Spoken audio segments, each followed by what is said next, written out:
Voilà, bonjour tout le monde. Bienvenue au culte de ce matin.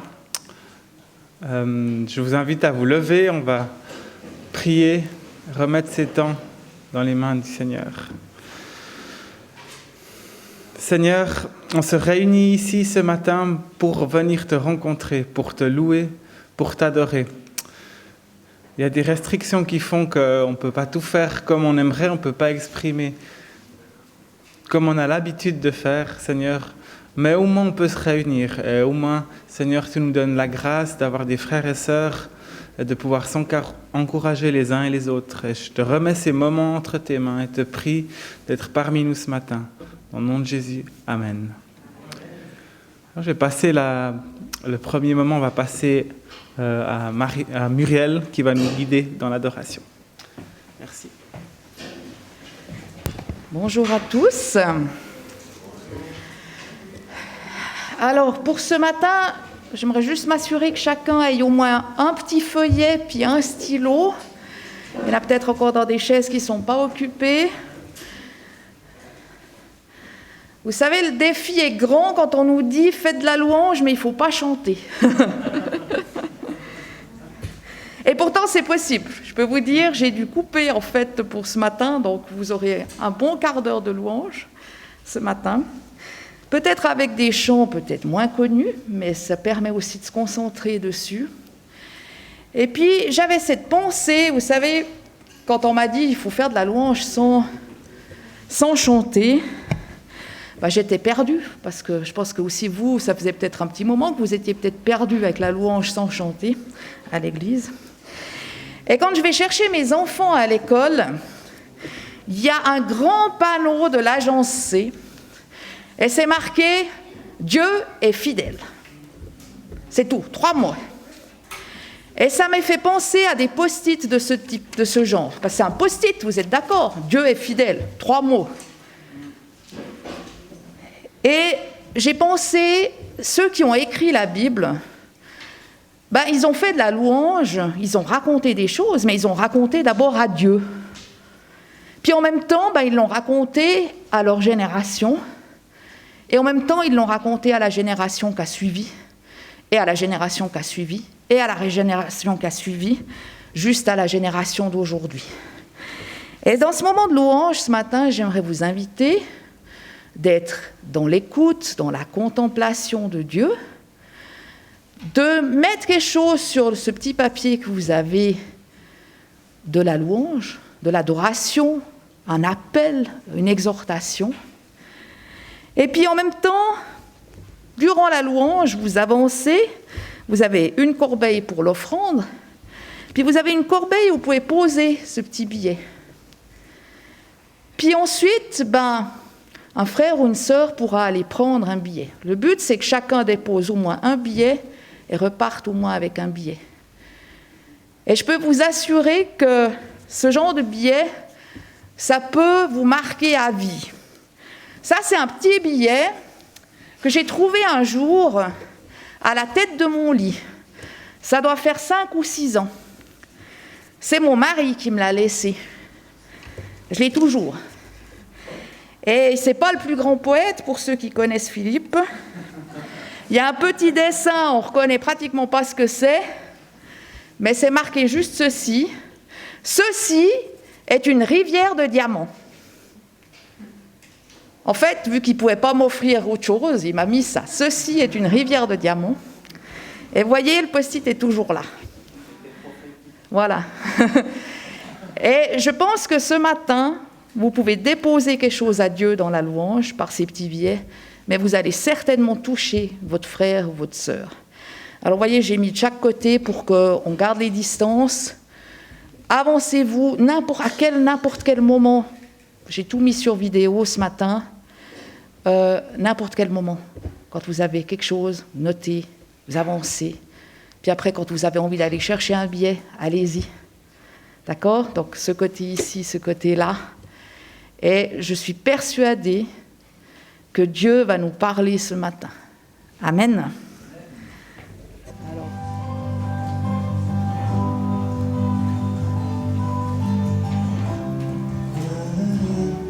Restaure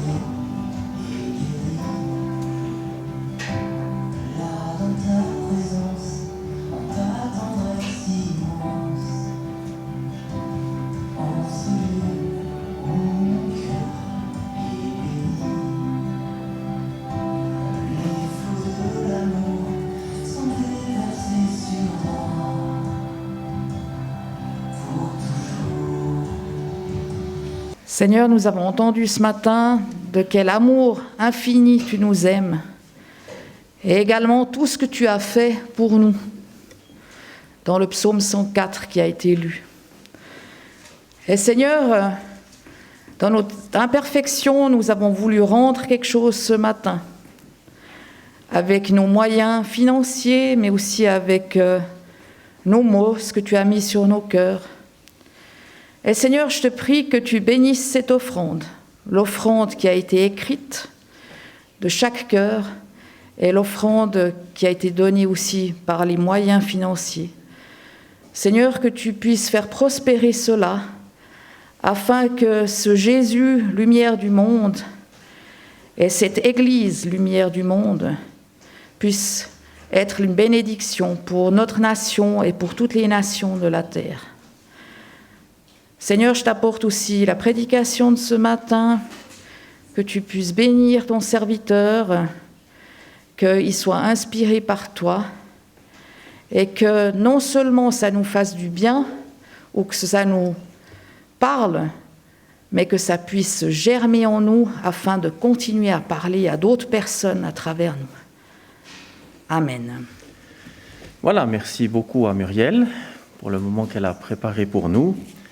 C'est vrai qu'il faut faire quelques efforts d'imagination dans la situation puisque nos libertés sont quand même limitées en ce moment. Ça me fait d'ailleurs penser que si je ne fais erreur, le dernier culte, entre guillemets, normal, a eu lieu il y a une année en arrière, presque jour pour jour. On avait déjà dû avoir quelques attentions particulières parce que la pandémie commençait vraiment de prendre de l'ampleur.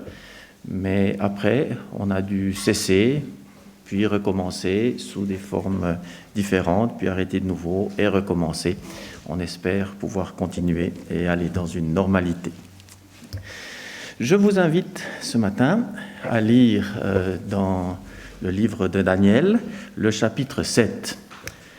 Et si vous avez suivi de manière régulière cette série de messages tirés du prophète Daniel, vous vous demandez peut-être pourquoi on prend le chapitre 7 avant le chapitre 6.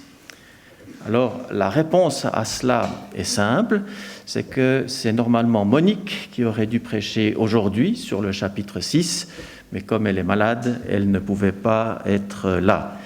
Et comme elle a déjà commencé de travailler le chapitre 6, c'était préférable de ne pas lui enlever le pain de la bouche. Mais elle abordera donc le chapitre 6 à une autre occasion.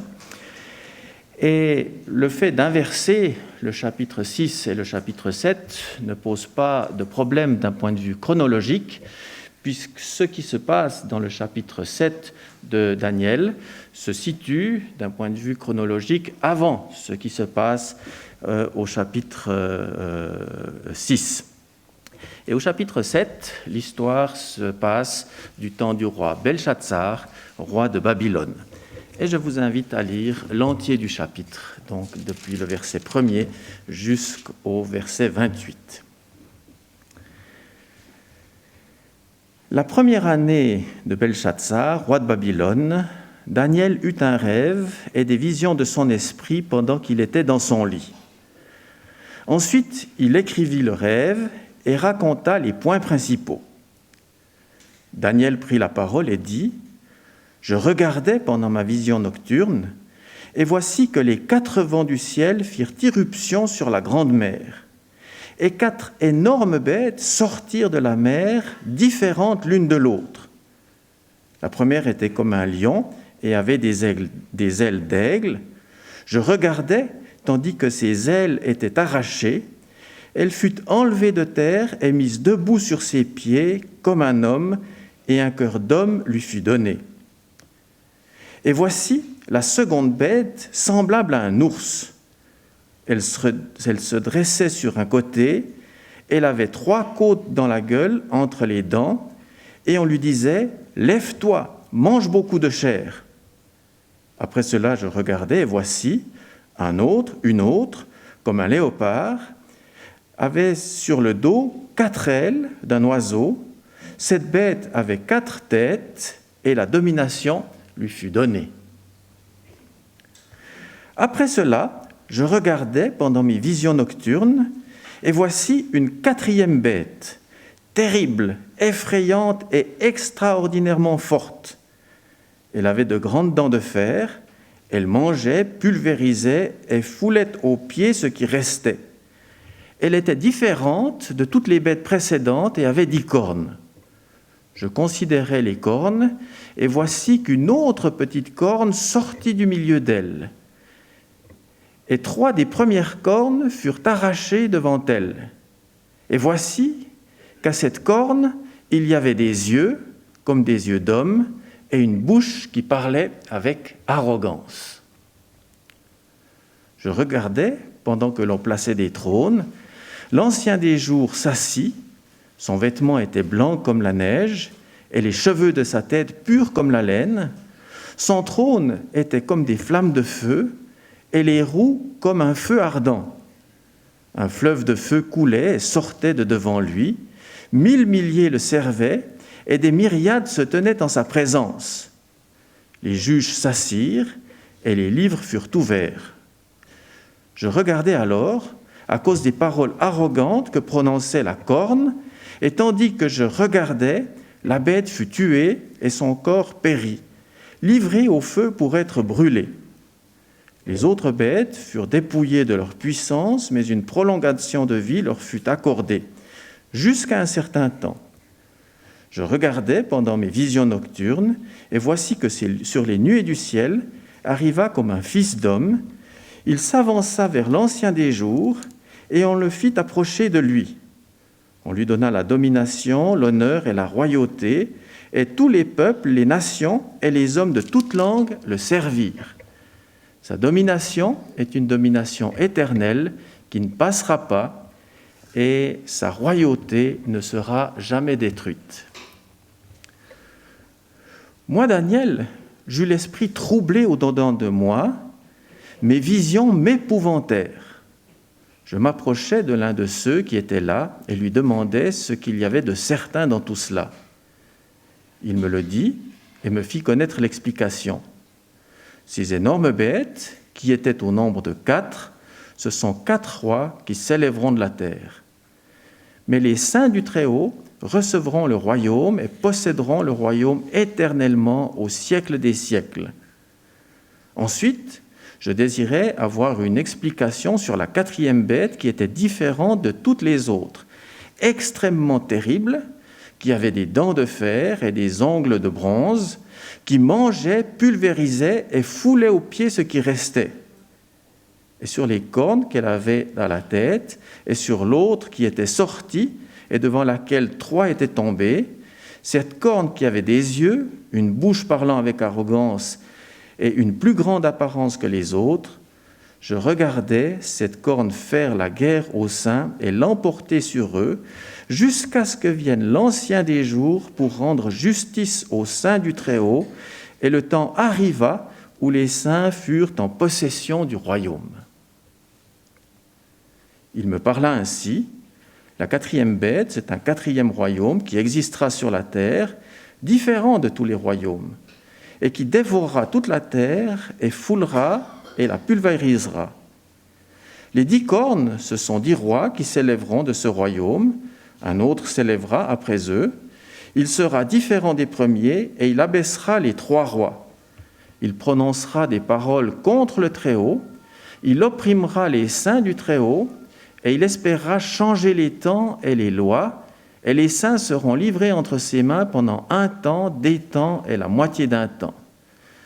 Puis viendra le jugement et on lui ôtera sa domination qui sera détruite et perdue pour jamais. Le royaume, la domination et la grandeur de tous les royaumes qui sont sous le ciel seront donnés au peuple des saints du Très-Haut. Son royaume est un royaume éternel et tous les dominateurs le serviront et lui obéiront. C'est ici la fin du message. Moi, Daniel, je fus extrêmement épouvanté par mes pensées et je pâlis et je conservais ces paroles dans mon cœur.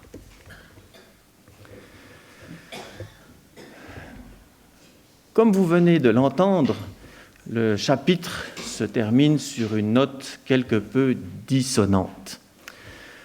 En effet, le texte nous dit pour la deuxième fois que Daniel était épouvanté par ce qu'il venait de voir. Et il y avait de quoi être épouvanté.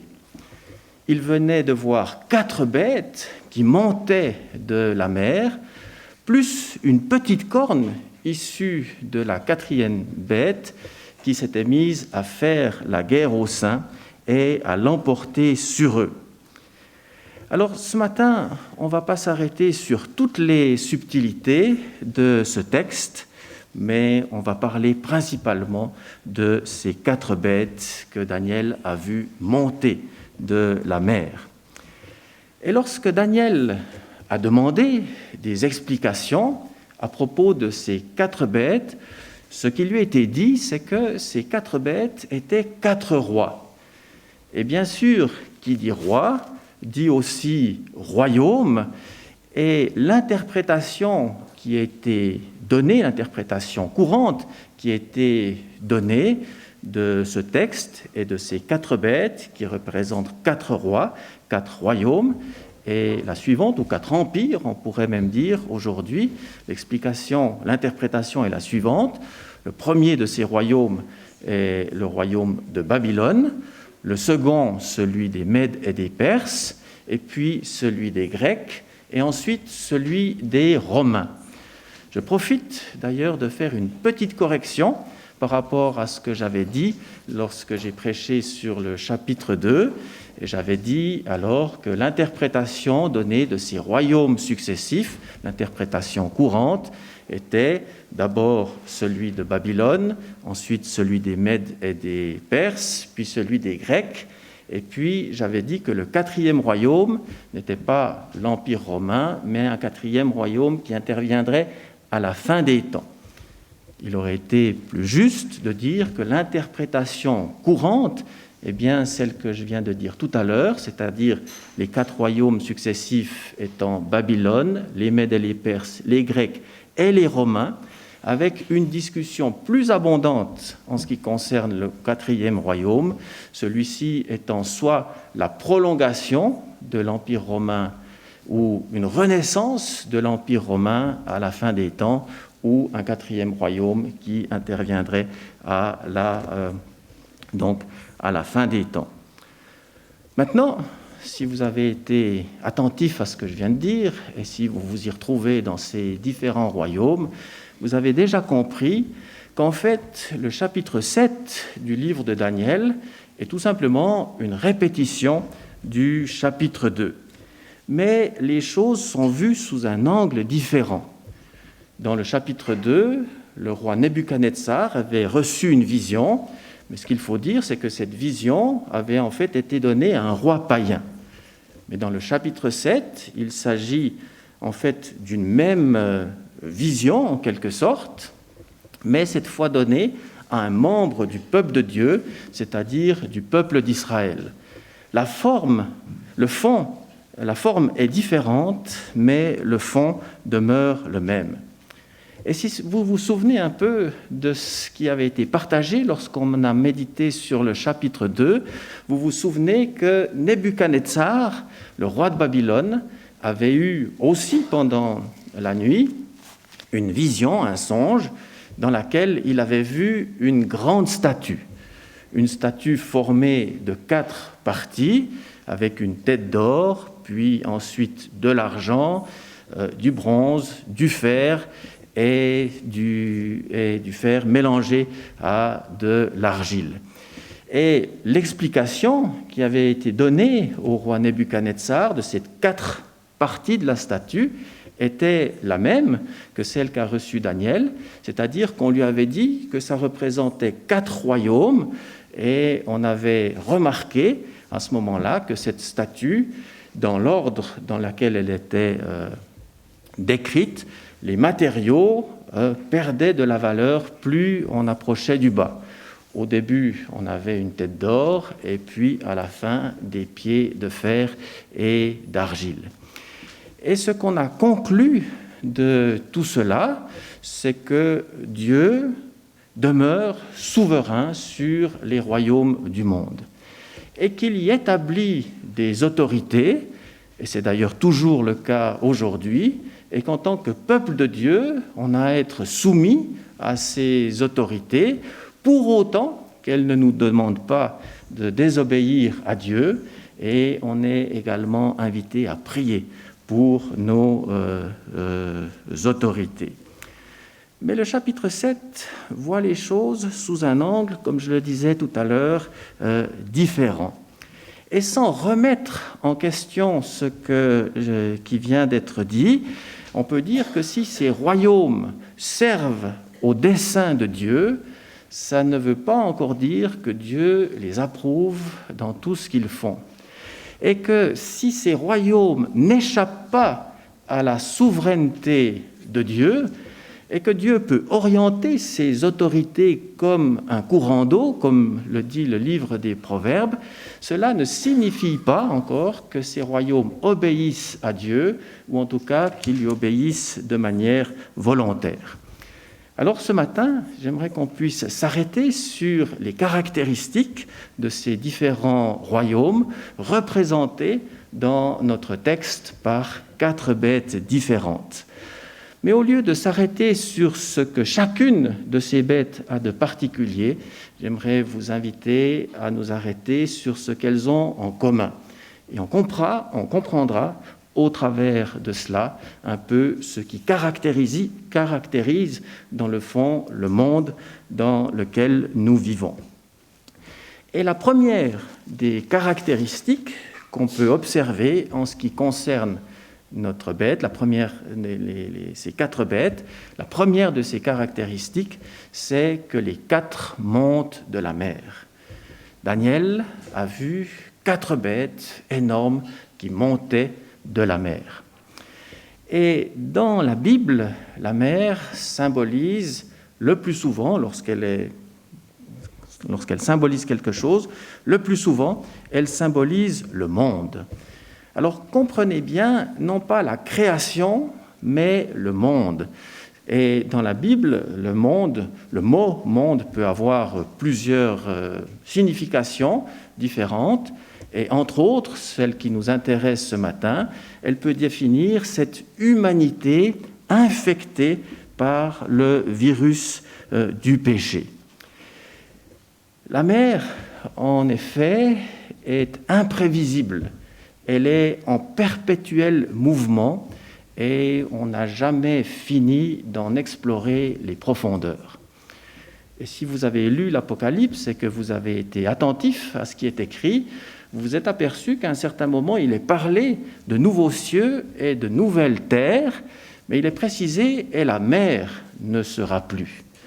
Et cela signifie que lorsqu'interviendront les nouveaux cieux, apparaîtront les nouveaux cieux et la nouvelle terre, il n'y aura plus au sein de cette création cette humanité toujours prête à se révolter contre Dieu. Dieu sera tout en tous, et ceux qui auront reçu, qui auront été réconciliés avec Dieu, vivront dans une paix parfaite avec lui, mais il n'y aura plus de révolte contre Dieu. Et j'espère d'ailleurs que ce que dit l'Apocalypse reste au niveau symbolique, parce que je ne vous cache pas que dans le royaume à venir, si j'ai l'occasion d'aller piquer une tête de temps en temps dans la Méditerranée, ça ne me dérangera pas. Mais cela, bien sûr, ça sera possible pour autant qu'il y ait la mer et qu'elle ne représente plus cette mentalité du monde. Mais comme vous l'avez compris, ces 4 bêtes montent de la mer, ce qui signifie qu'elles sont imprégnées de cette mentalité du monde infectée, comme je le disais tout à l'heure, par le virus du péché. Et cette mentalité se caractérise, selon l'apôtre Jean, par la convoitise des yeux, la convoitise de la chair et l'orgueil de la vie. Et c'est cet esprit-là qui caractérise en fait les différents royaumes du monde, et en particulier ces 4 bêtes qui montaient de la mer. La deuxième des caractéristiques communes qu'on peut observer, la première étant qu'elles montent toutes de la mer, La deuxième, c'est que, comme on vient de le dire, toutes montent de la mer, mais aucune d'entre elles n'a les caractéristiques d'un animal aquatique. Bon, si vous avez vu de temps à autre, si vous avez passé de temps à autre à la fosse aux ours à Berne, vous êtes aperçu que les ours aiment patauger un peu dans l'eau. Ça ne signifie pas encore que ce sont des animaux marins. Donc, toutes ces bêtes, en fait, sortent de la mer sans forcément que ce soit des animaux aquatiques. En plus, la première et la troisième sont décrites comme étant à la fois un lion et un léopard, mais avec des ailes. Et le léopard a 4 têtes. Quant à la quatrième bête, elle est tellement étrange qu'elle n'a même pas de nom. Et toute cette confusion qu'on trouve dans cette vision, c'est-à-dire avec des bêtes qui montent de la mer sans être des animaux aquatiques, et avec tout ce qui les caractérise, des ailes pour un lion et un léopard, tout cela reflète en quelque sorte la confusion qu'on peut trouver dans le monde.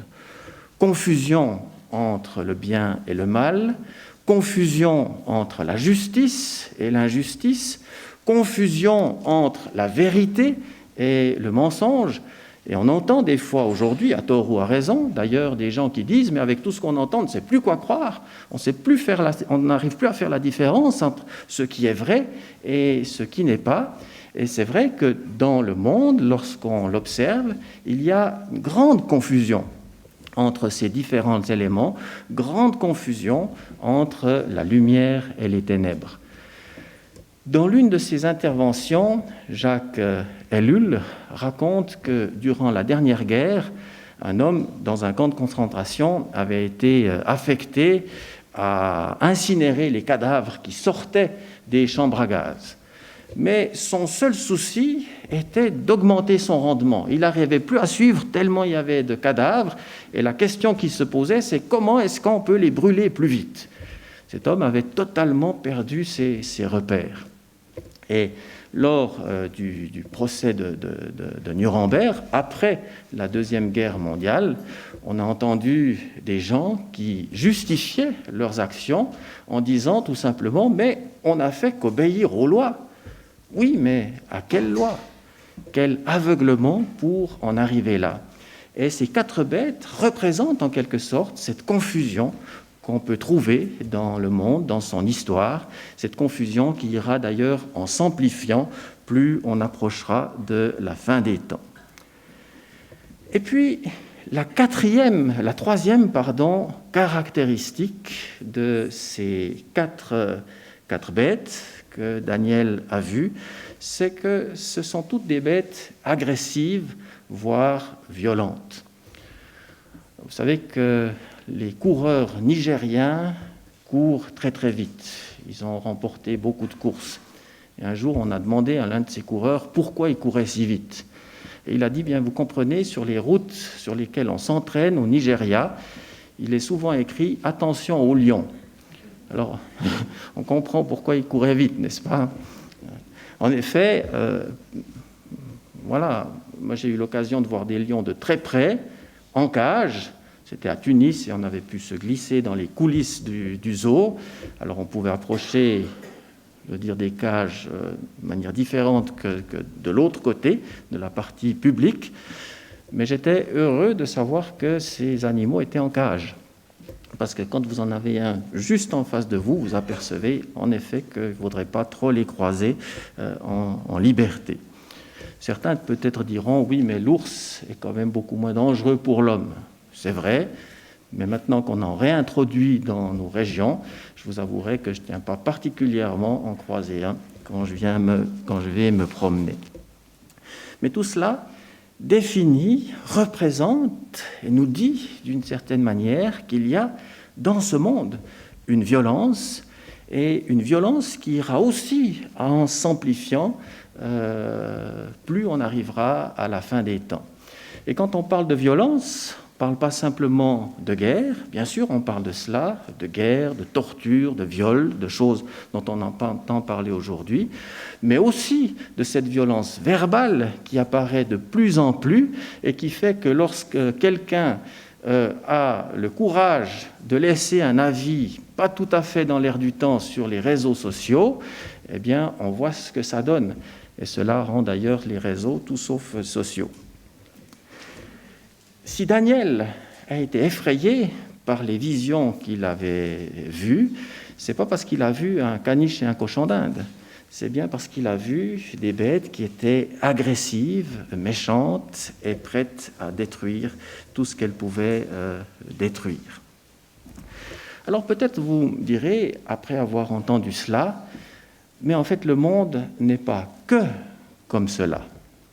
Et vous avez raison, fort heureusement d'ailleurs, le monde n'est pas que comme cela. Il y a quelques rayons de lumière qui pénètrent malgré tout dans ces ténèbres.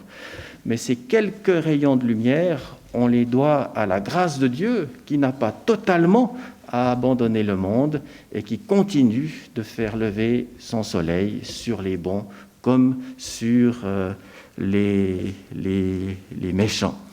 Mais comme je le disais tout à l'heure, ce qui apparaît dans notre texte, ce n'est pas les rayons de lumière, même s'il y en a quelques-uns, on a pu le remarquer. J'en parlerai davantage dans un autre message. Mais ce qui apparaît, c'est cette mentalité du monde, cette confusion qu'on trouve dans le monde et également cette violence qui est là.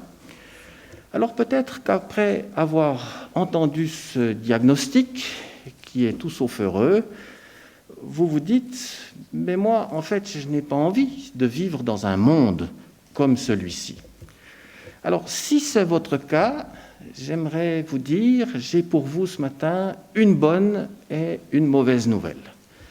La mauvaise, qui n'est pas si mauvaise que cela d'ailleurs, c'est que nous ne pouvons pas nous extraire de ce monde. Dieu nous y a placés et nous ne pouvons pas échapper d'une certaine manière au monde. On y est, et si Dieu n'avait pas voulu qu'on y soit, eh bien, il aurait organisé une sorte d'enlèvement immédiat lorsqu'on se convertit. Ça aurait tout à fait été possible pour lui. Mais il a un autre projet, une autre pensée, et cette autre pensée, c'est qu'on demeure, on vive dans ce monde, et on peut, dans ce monde, y apporter quelques rayons de lumière. Je viens de lire l'histoire de 2 femmes iraniennes qui ont été emprisonnées pendant plus de 200 jours, dans des conditions absolument effroyables. Mais dans ces situations-là, elles ont pu répandre une lumière tout à fait extraordinaire là où il y en avait le plus besoin. Mais plus près de nous, ce que j'aimerais dire, c'est qu'on peut vivre dans ce monde, mais sans être imprégné de cette mentalité du monde. Et Jésus a prié dans ce sens-là pour ses disciples en disant « Père, je ne te prie pas de les ôter du monde, mais de les préserver du malin. » Et puis il ajoutait « Ils ne sont pas du monde, comme moi, je ne suis pas du monde. » Il est donc possible de vivre dans notre monde tel qu'il est, sans être marqué par la mentalité de ce monde. Comme Daniel, en fait, vivait au sein du royaume de Babylone, qu'il avait même un nom babylonien, qu'il en avait appris la langue et qui en connaissait la culture, ça ne faisait pas pourtant de lui un homme de ce royaume. Il était israélite et il est resté jusqu'à la fin de ses jours. Et de la même manière, nous pouvons être dans notre monde sans être du monde. Nous pouvons être dans ces royaumes du monde tout en étant d'un autre royaume. Et on peut être d'un autre royaume par la foi en Jésus, parce que la porte d'entrée de cet autre royaume, du royaume de Dieu, s'appelle Jésus-Christ. Et par la foi en lui, il est possible de devenir citoyen de ce royaume et d'avoir une autre mentalité que celle des royaumes de ce monde. Et c'est lui, Jésus d'ailleurs, qui apparaît dans notre texte au chapitre 7 de Daniel, donc au verset 13, lorsqu'il est parlé du Fils de l'homme. Et en effet, vous vous souvenez que cette expression revient souvent dans la bouche de Jésus. Lorsqu'il parle de lui-même, il parle du Fils de l'homme. Et vous l'avez remarqué dans notre texte, ce Fils de l'homme ne monte pas de la mer comme les 4 bêtes, mais il vient avec les nuées du ciel. Amen. Je vous invite à quelques instants d'accueil de la parole, de silence devant le Seigneur, et puis on aura encore quelques minutes pour prier, et on arrivera à la fin du culte. Seigneur, nous nous tournons vers toi, et c'est avec reconnaissance que nous réalisons que tu es venu dans ce monde. Tu aurais pu rester dans ton ciel, mais tu es venu jusqu'à nous, tu es venu dans notre monde pour que nous puissions par la suite venir jusqu'à toi. Et tu es venu pour que les portes d'un autre royaume, que les royaumes de ce monde puissent s'ouvrir. Et nous voulons te louer parce que la porte porte un nom, et cette porte, c'est Jésus. Et nous te bénissons, Seigneur, parce que nous avons pu trouver le chemin de cette porte, croyant avoir été conduits par toi. Et notre prière, c'est que dans ce monde, nous puissions rayonner comme des flambeaux dans ce monde qui a besoin, c'est vrai, d'entendre, de savoir qu'il existe un autre royaume que ces royaumes du monde et qu'ils sont accessibles aujourd'hui à tout un chacun par la foi en Jésus. Et nous voulons, Seigneur, te louer, te bénir, parce que nous savons aussi que malgré tout ce qu'on peut dire de ces royaumes du monde, c'est toi qui règnes en souverain, et un jour tu reviendras pour établir ton royaume et établir de nouveaux cieux et une nouvelle terre au sein desquels la justice, de manière absolue, résidera. Et Seigneur, nous voulons, avec la prière que tu nous as enseignée, dire, c'est vrai Seigneur, que ton règne vienne et que ta volonté soit faite sur la terre comme au ciel. Amen. Si quelques-uns veulent encore prier avec des courtes prières, il ne nous reste plus beaucoup de temps, mais c'est bienvenu. Amen. Amen. Voilà, on arrive maintenant à la fin de notre culte. Il reste à vous communiquer les annonces de la semaine à venir. Je crois qu'elles vont apparaître d'ailleurs sur l'écran. Mais pour ce qui concerne la semaine à venir, donc c'est la semaine du cours croissance. Mais il y a une variante, puisqu'on parle beaucoup de variants, il y a aussi une variante en ce qui concerne notre programme. C'est, comme vous avez pu l'entendre au début du message, Monique en ce moment est malade. Et elle est partiellement en arrêt de travail, donc elle ne peut pas donner le cours croissance comme d'habitude. Alors, en lieu et place du cours, ce mercredi, il y aura une rencontre de prière, une réunion de prière par Zoom. Vous recevrez le lien soit mardi, soit mercredi, et vous pourrez vous joindre à cette réunion. Sinon, pour le reste des annonces de la semaine, le vendredi soir, le groupe de jeunes se rassemble. Si vous êtes concerné par ce rassemblement, vous pouvez aller sur notre site internet, vous trouvez davantage d'informations. Donc le groupe a lieu le vendredi soir à 19h30 en présentiel, puisque c'est autorisé, et ça a lieu dans les locaux de l'église du Schönberg, à Montrepos 5, je crois, Fribourg. Et puis donc, dimanche prochain, 14 mars, comme aujourd'hui, le culte à 9h et à 10h30, en rappelant toujours qu'il faut s'inscrire pour participer au culte. On voit qu'on est bien rempli, on atteint les limites de ce qui est autorisé, donc c'est important de vous inscrire. Je fais encore une petite annonce sur déjà Pâques. pour rappeler que le samedi de Pâques, il y aura donc une manifestation d'évangélisation sur la place Piton avec différents projets. En tant qu'Église, on a décidé d'y participer au niveau de la prière, c'était dans l'ordre de nos possibilités, et on organisera une chaîne de prière du vendredi au samedi, comme on l'avait fait en début d'année, en début du mois de février. Donc pour soutenir cet effort d'évangélisation. Maintenant, si vous avez à cœur d'y participer sous une autre forme, soit en proposant vos services, soit en produisant quelque chose qui pourrait être montré sur la place Piton, alors vous pouvez vous adresser à moi, puis je vous mettrai en contact avec les personnes qui gèrent et qui mettent sur pied cet événement. Voilà, sinon, après le culte, il y a la possibilité aussi de recevoir la prière. 2 personnes se tiennent à votre disposition ici derrière les volets. Et voilà. Je crois avoir tout dit. Le jeudi 11 mars, j'ai oublié de dire ça, donc il y a la réunion de prière aussi.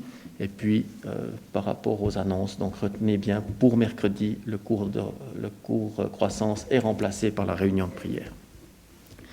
Voilà.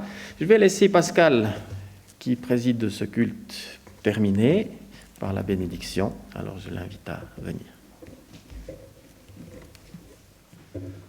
Voilà, je vous invite à vous lever. On va prier. Seigneur, en se confiant à toi pour la semaine à venir, Seigneur, aide-nous à avoir le discernement, à être accrochés à toi dans toute la confusion qui règne. Aide-nous, Seigneur, à toujours voir à toi et aussi à avoir une parole de sel et de lumière et des actions de sel et de lumière. Et on te prie que tu nous gardes et nous protèges pendant ces prochains temps. Au nom de Jésus, Amen. Bon dimanche à tout le monde.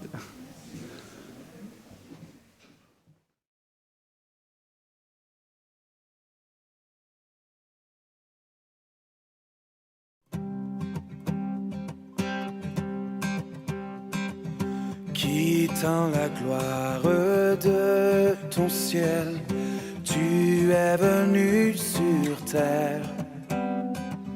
Fils aimé du Dieu éternel, tes bras tu as ouverts. Ta grâce a bouleversé le cours de notre humanité. Nous crions ensemble, victoire, Christ est la lumière du monde, que sa gloire couvre la terre, puissance infinie qui libère, son nom est saint, il est saint, il est saint.